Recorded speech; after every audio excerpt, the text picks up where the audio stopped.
Olá, pessoal, sejam bem-vindos. Esse é o meu primeiro episódio do podcast MP Mulheres PUV. Ai, meu Deus do céu, vamos começar.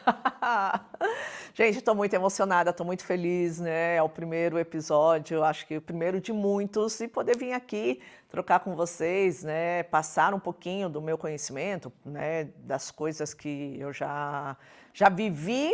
Eu ensino, que eu falo no consultório, acho que é legal essa troca. Então, eu espero que vocês gostem, né, desse episódio que eu estou aí com muito carinho fazendo para vocês, tá bom?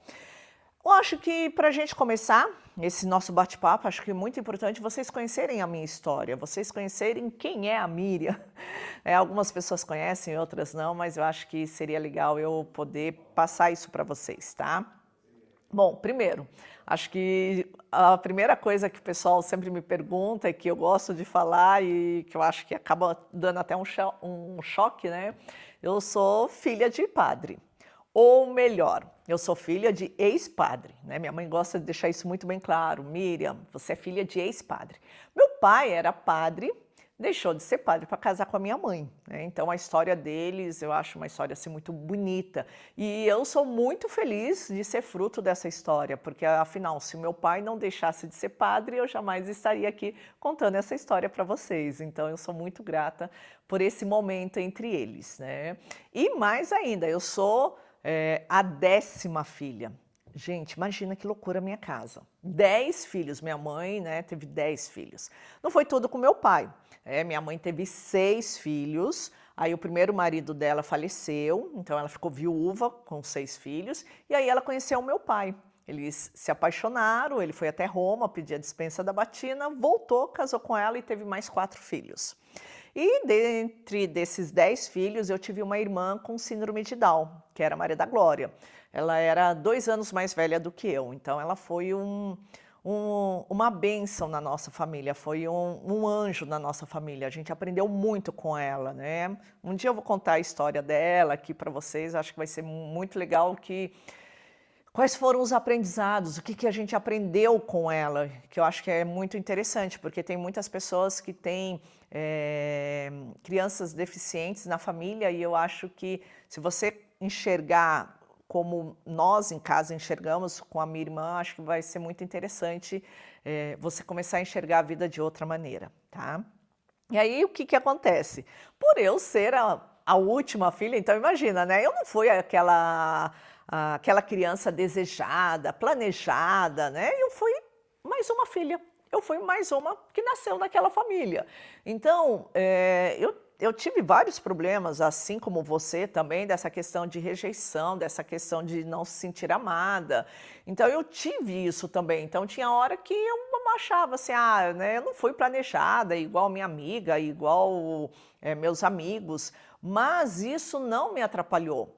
Isso ao contrário, isso me fez ir atrás de conhecimento, atrás de informação para me tornar a pessoa que eu sou hoje, para me tornar quem sou eu, né? E acho que o fato da minha casa, a gente ter, minha mãe ter tido 10 filhos e eu ter uma irmã com síndrome de Down, meus pais não davam muita atenção para a gente. Normal, natural, porque o que acontece? Imagina, sei lá, 54 anos atrás, né? Vinha uma criança com síndrome de Down numa família, então era natural os meus pais darem mais atenção para minha irmã do que para mim e para o meu irmão, que era mais novos, né?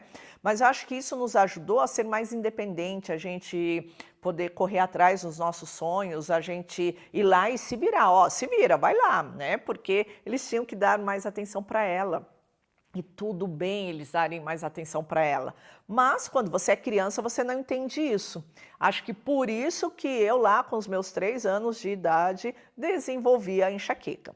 Isso também é algo que depois eu vou trazer aqui para vocês, né? Como que apareceu a enxaqueca, tem muitas pessoas que têm enxaqueca. Então, como eu descobri como lidar com a enxaqueca hoje. Eu não tenho mais minha enxaqueca, tá? Afinal, eu não tenho minha enxaqueca desde os meus 26 anos. Mas também isso é um novo episódio que eu vou contar para vocês aqui no podcast, tá?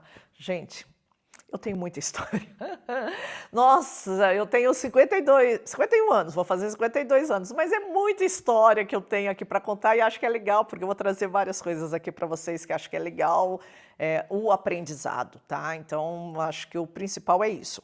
Bom, então com isso, como os meus pais, né, ensinaram que a gente tem que correr atrás dos nossos sonhos, eu acho que isso nos ajudou muito, tanto eu como meus irmãos, a gente se desenvolver. Você quer estudar naquela escola? Então, tá, vai lá, se vira, corre atrás para você estudar naquela escola. Você quer trabalhar em tal lugar? Então, vai, corre, se vira, vai trabalhar em tal lugar. Então, a gente nunca teve nada assim de mão beijada, nunca as coisas caíram do céu. Nossa, olha que menina de sorte. Não, em casa a gente nunca teve isso. Nós nunca passamos fome. Sempre tivemos ali o básico, era um bife para cada um, e tudo bem, ok. Então, acho que é claro, né? Tudo que você aprende faz você ter a formação que você é hoje. Então, essa minha formação foi tudo que eu aprendi com os meus pais, ter ali o mínimo, mas com isso hoje, né, eu prosperei, eu tenho uma condição financeira melhor, mas eu aprendi lá atrás com eles que, opa, vamos que você chega lá, tá? E aí o que acontece? Acho que o meu primeiro grande desafio na minha vida foi assim, eu fui, quando comecei a fazer atividade física, eu fui jogar vôlei, então eu comecei a jogar vôlei, tinha uma quadra na frente de casa, onde eu fui aprender a jogar vôlei e tinha a escola que eu estudava. Na escola eu fui chamada para fazer parte do time de vôlei. E eu era reserva, então eu tinha que levantar, e eu lembro que as meninas falavam para a professora: "Ih, professora, ela não sabe levantar, e ela levanta muito ruim. Ai, professora, eu não vou jogar bola para ela". Eu me sentia excluída? Sim. Era bullying? Era. Mas o que acontece? Quando eu escutava alguma coisa, eu falava: "Opa, eu não sei levantar direito, eu estou aprendendo, então aonde que eu vou aprender?". Então, como a gente morava na frente de uma quadra poliesportiva, tinha aulas de vôlei da prefeitura. Eu me inscrevi lá para aprender a jogar vôlei, porque eu participava do time de vôlei da escola, mas eu não aprendi a jogar vôlei, eu jogava ali conforme a professora me colocava, mas para aprender mesmo eu aprendi ali na escola da prefeitura, né, com o professor da prefeitura. E nisso eu aprendi mesmo a levantar. Então, o que eu quero passar para vocês, que acho que é legal? Quando você tem um desafio, quando alguém fala que você não sabe tal coisa, você simplesmente se fecha, fica triste, fica pé da vida e não faz nada. Ou você pega essa informação, e eu fui muito assim, eu pegava a informação e falava: agora, de raiva, eu vou lá e eu vou aprender. Agora é um desafio, então eu vou lá e eu vou fazer acontecer. Agora eu vou jogar vôlei e vamos ver. Então, gente, quando você tem um desafio na sua vida, como que você se depara com esse desafio? Você fica ali quietinha ou você vai para a luta e vai aprender? Então, eu sempre fui dessas de, se eu não sei alguma coisa, então eu vou lá, vou aprender, vou fazer as coisas acontecerem. E foi isso que aconteceu. Então, eu aprendi a jogar vôlei, aprendi a levantar, levantei muito bem, me dediquei àquele negócio, eu me dediquei, eu me esforcei para poder chegar a ser uma boa levantadora. Então, eu fui jogar, né, no time lá da escola, tive sucesso e tal. Mas chegou, né, acho que nos meus 16 anos, eu terminei o colegial e tinha que fazer alguma coisa da vida. Como meus pais não tinham condições financeiras, o que acontece? Tive que deixar o esporte de lado e fui trabalhar para poder pagar os meus estudos. Então, eu não tinha dinheiro. Não tinha, era a realidade. Meus pais falavam: "Ó, você quer estudar naquela escola, então você vai ter que trabalhar para pagar os seus estudos". Então eu tive que fazer isso e não, sabe, eu não me senti mal em fazer isso, eu não me senti mal em ter que trabalhar. Ao contrário, eu ganhava o meu dinheiro, com o meu dinheiro eu podia fazer o que eu quisesse, mas o meu objetivo era estudar, então eu fui lá estudar. Eu fiz o meu curso o colegial, eu fiz o meu curso de secretariado. Curso técnico de secretariado, porque na época você podia fazer ou colegial normal ou algum curso técnico. Eu fui fazer o curso técnico de secretariado e, gente, eu sabia datilografia, aprendi a trabalhar, trabalhei como secretária numa corretora de seguros, então eu consegui fazer várias coisas. E com isso, o esporte, que era minha paixão, eu tive que deixar de lado. Como eu tive que deixar de lado, fui fazer faculdade. E aí, qual é a faculdade? Eu fui atrás da faculdade que era minha paixão, que era a faculdade de Educação Física. Nossa, foram 4 anos que eu fiz Educação Física.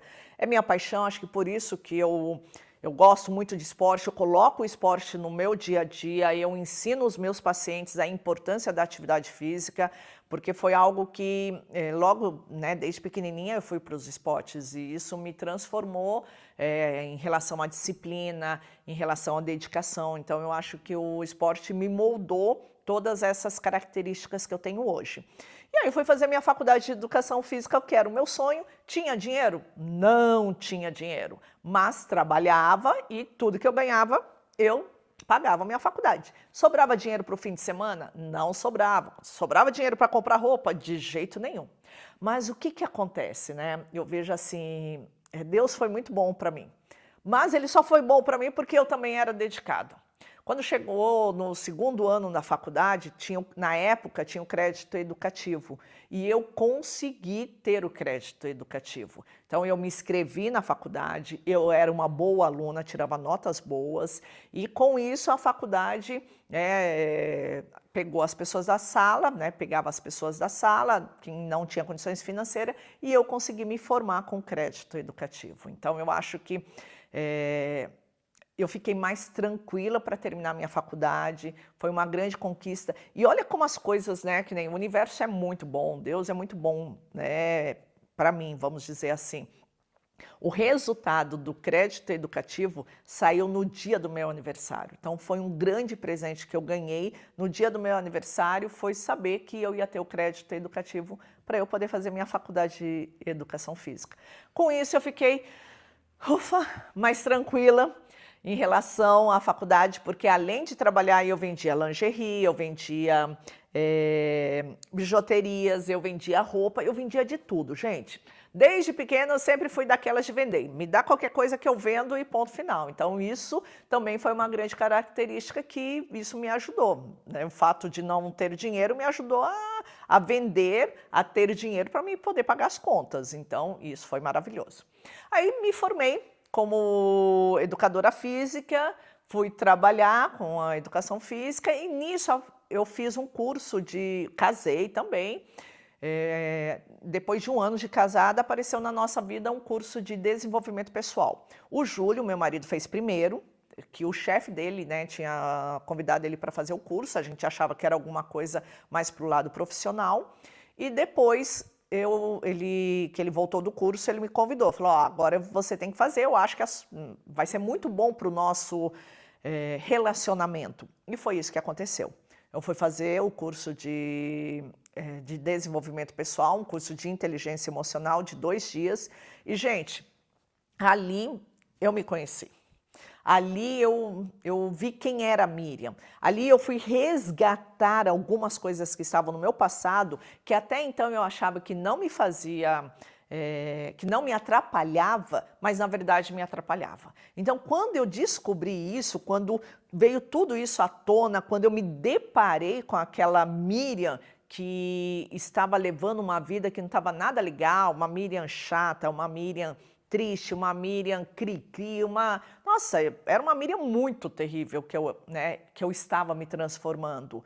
Eu falei, opa, eu não quero isso para minha vida não, eu quero ser aquela Miriam lá de trás, aquela Miriam feliz, aquela Miriam alegre, contente, e que não é porque eu me transformei numa adulta que eu não posso ser novamente aquela essência, aquela pureza que eu era antes. Então, eu fui, com isso a gente se apaixonou pelos cursos de desenvolvimento pessoal e fui fazer um curso de programação neurolinguística. A programação neurolinguística é uma técnica de comunicação e lá, gente, lá onde foi uma grande transformação na minha vida mesmo. Primeiro, eu fui fazer esse curso para poder resolver meu problema de enxaqueca. Porque imagina, desde os 3 anos de idade tenho enxaqueca. E lá eu descobri o real motivo, por que eu tinha enxaqueca. Depois eu conto tudo para vocês, como que eu descobri. Mas eu saí de lá sem ter enxaqueca. Outra coisa, eu era muito ciumenta, eu era muito chata, eu era muito cri-cri. Então, depois do curso, eu me transformei, eu mudei os meus pensamentos. Porque, afinal, é uma coisa até legal para vocês pensarem.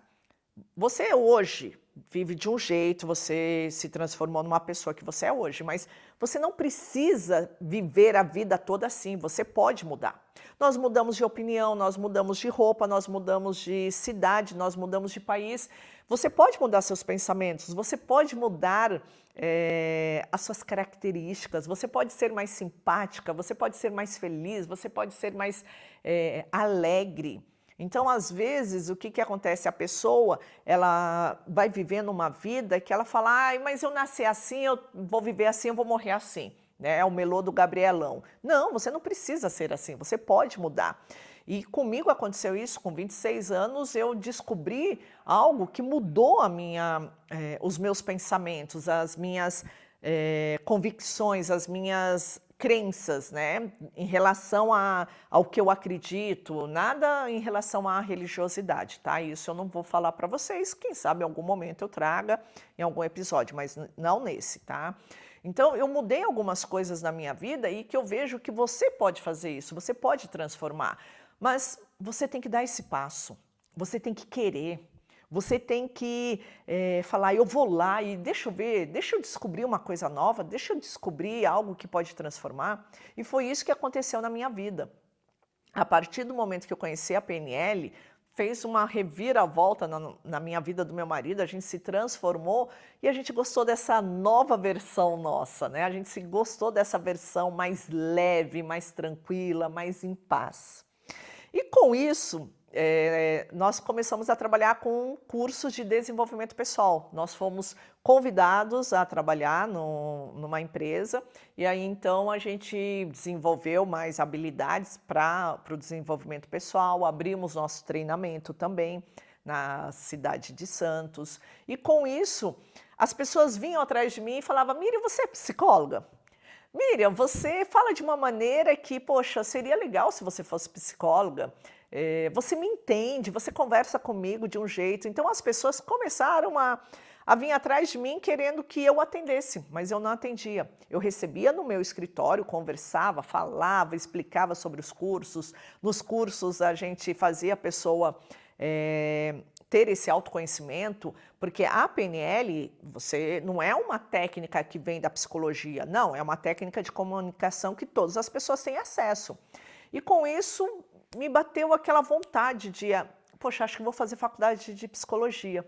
Então, veja bem, nunca foi a minha ideia lá na adolescência, quero ser psicóloga. Não, isso nunca passou na minha cabeça. Então, se por acaso você, às vezes, vem alguma vontade de fazer algum curso, ou então mudar de profissão, fazer alguma coisa diferente, faça. Faça, tudo bem você fazer, não tem problema nenhum. E tem gente que até às vezes fala, Miriam, eu já fiz uma faculdade, estou com os meus 30 anos, nossa, fazer uma nova faculdade, estou velha. Gente, coloca uma coisa na sua cabeça, você nunca está velha para nada, nunca, entendeu? Como eu disse, eu fui fazer faculdade de psicologia depois que eu já tinha feito faculdade de educação física. E sabe com quantos anos que eu fui fazer a faculdade de psicologia? Eu tinha 32 anos. Então, gente, imagina, 32 anos eu voltei a estudar. Eu entrei na faculdade. E aí eu me deparava com aquele grupo de pessoas mais jovens, né, 18 anos. Pessoas muito jovens e eu ali, o que eu estou fazendo aqui? Com 32 anos, casada, já tinha a minha empresa de treinamentos, bem-sucedida, e o que eu estou fazendo aqui de novo? Então, esse momento que eu entrei na faculdade, eu tive que me preparar mentalmente no sentido de lidar com aquelas pessoas mais novas. Então, ali eu tive que usar muita paciência. Eu tive que desenvolver paciência. Porque o que acontece? Eu já tive a idade deles. Quando eu fui fazer a educação física, eu tinha o pensamento deles, eu tinha aquele conhecimento com 18 anos e estava tudo bem. Então, eu com 32, batia de frente às vezes com essa turma mais nova, mas eu tive que desenvolver essa paciência de entender para poder ter empatia, porque eu tinha trabalho em grupo, eu tinha que entender os professores, que às vezes exigiam muito dos alunos, principalmente porque eu estudava de manhã, então de manhã normalmente era todo filhinho de papai, que era o pai que estava pagando faculdade, mas eu não, eu que estava pagando minha faculdade, então era uma outra realidade a minha. E além de mim tinha uma outra pessoa também, acho que a diferença de 2 anos, então a Yara, a gente se aproximou tanto porque nós tínhamos muitas coisas em comum, porque ela também estudava de manhã, mas depois ia trabalhar. Eu estudava de manhã, mas depois eu ia para o escritório da Humanity para poder fazer as coisas do escritório, ter os treinamentos e assim por diante, certo? Então, você que às vezes, né, tem essa dúvida, devo fazer uma nova faculdade? Se por acaso você tem vontade, faça. Mas Miriam, como que vai ser com essa nova turminha aí que eu vou ter que me adaptar? Então, quem tem que se adaptar é você. Você tem que pensar, eu que estou entrando ali naquele meio, naquele momento, porque às vezes são pessoas novas e eu estou indo com uma outra idade, então eu vou ter que ter paciência? Sim, você vai ter que ter paciência, tá? Mas, gente, olha, eu tive paciência e eu consegui me relacionar com todos da sala. Depois chegou um tempo, eles tinham um respeito muito grande por mim, porque eles viam que eu estava ali não como... não estava brincando, eu estava levando a sério aquela faculdade. E às vezes eles até chegou um momento, não me lembro se era no 2º ou no 3º ano, quando eles queriam alguma coisa com o professor, eles vinham pedir para mim, Miriam, será que não dá para você conversar com o professor, sei lá, a gente fazer a prova semana que vem? Ou será que não poderia fazer esse trabalho em grupo? Então, chega um momento que você, dependendo do seu posicionamento na sala, você acaba levando isso para a sala, as pessoas começam a te respeitar. Então, foi isso que aconteceu. Eu não brigava com eles, eu me posicionava, mas eu aceitava que eu estava naquela turma e que eu era mais velha. E ok, e tá tudo bem eu ser mais velha, não tem problema nenhum. O que eu pensava, tá, gente? Como eu vinha de uma família grande, né? Eu venho de uma família grande, 10 filhos, eu tinha se eu não me engano, eu tenho uns 15 sobrinhos. Então, quando eu estava fazendo faculdade, eu ficava imaginando, olha, Miriam, imagina que aqui são os seus sobrinhos, que eles têm a idade dos seus sobrinhos, como que você se relaciona com seus sobrinhos? Então, isso também me ajudou muito a ter esse relacionamento com eles, tá? Então, acho que isso foi muito importante para o meu desenvolvimento e acho que até para eles, que até hoje eu tenho contato com eles, eles me agradecem pelo...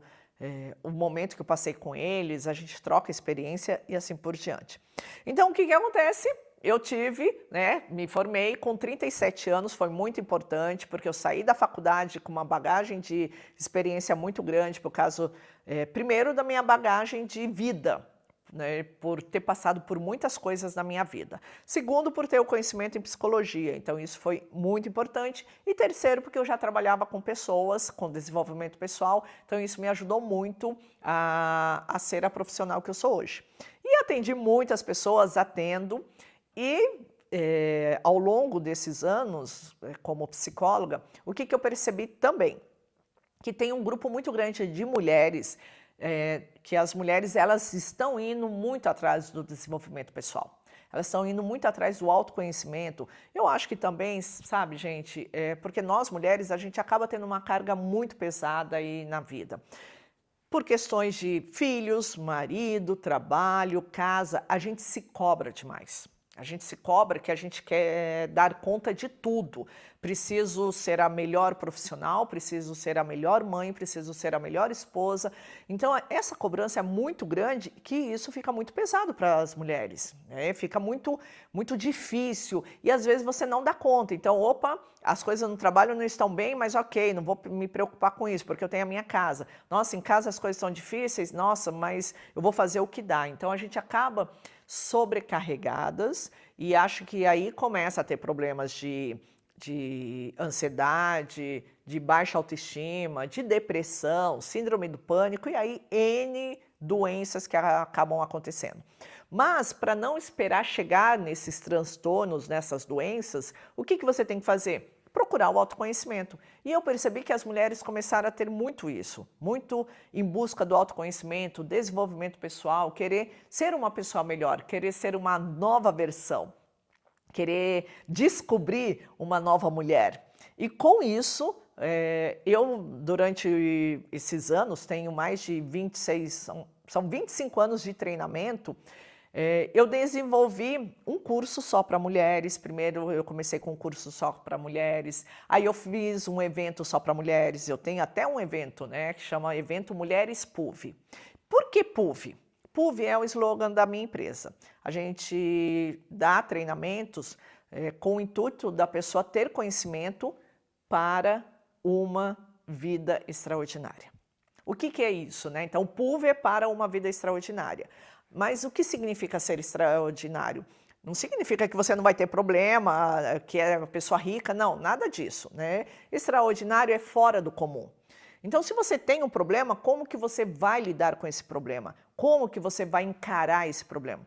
Gente, eu tenho vários problemas. Desde que eu trabalhei com treinamento, tem muitas coisas que já aconteceram na minha vida. Mas é como eu encaro esse problema, como que eu ultrapasso esse obstáculo. Então, ser uma pessoa extraordinária não significa que você não vai ter problema, mas significa que você vai agir de forma diferente, que você vai passar por esse problema de forma diferente. E por isso que dentro da nossa empresa a gente acredita que você merece ter uma vida extraordinária. Por isso que a gente tem, né, temos uma jornada PUV, uma jornada que são vários cursos, vários treinamentos, mentorias para uma vida extraordinária.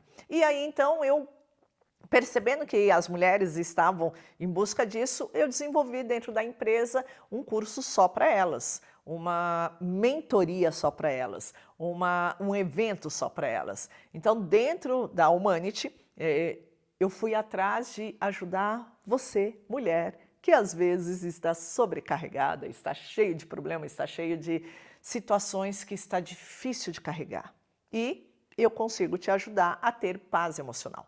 Porque o meu objetivo é levar essa paz emocional, é levar esse conhecimento. Então, esse podcast é para isso, é para te ajudar, não só você mulher, mas também os homens, a terem uma vida extraordinária e a ter uma paz emocional. Você não precisa ficar carregando esse peso que às vezes a gente acaba carregando de tantos problemas. Você pode levar esses problemas, mas ele pode ser mais leve. O Caminho de Santiago me ajudou muito. Se você não sabe, eu fiz o Caminho de Santiago em 2015, há 9 anos atrás, que é um caminho lá na Espanha, onde você carrega apenas o necessário. Você carrega uma mochila com as roupas necessárias, e não pode ser muito pesado, porque senão vai machucar suas costas. Esse caminho, para você fazer todo o caminho, você leva aí uns 30 dias. 30, 35 dias. Mas eu não tinha, né, essa disponibilidade, então nós fizemos 15, 16, 17 dias desse caminho. Mas esses dias, né, fizeram muita diferença. Eu até escrevi um livro sobre a minha experiência sobre o Caminho de Santiago. E lá o caminho ele me mostrou muito isso, que eu não preciso carregar o peso dos outros, porque a gente quer ajudar muita gente. E eu, como psicóloga, como treinadora mental, né, treinadora de desenvolvimento pessoal, eu quero ajudar muita gente, mas não é todo mundo que quer ser ajudado. Então eu vou ajudar aquelas pessoas que querem ser ajudadas. De que forma? Carregando apenas o meu peso. Eu vou carregar as minhas coisas. O peso do outro é do outro. Então, eu ensino você a lidar melhor com seus pesos, a carregar aquilo que é necessário, a te levar uma paz emocional e fazer você viver uma vida extraordinária, uma vida mais leve, feliz e uma vida que você merece viver. Então, espero que você tenha gostado desse primeiro episódio e um grande beijo para você, uma boa semana e até a semana que vem. Até mais.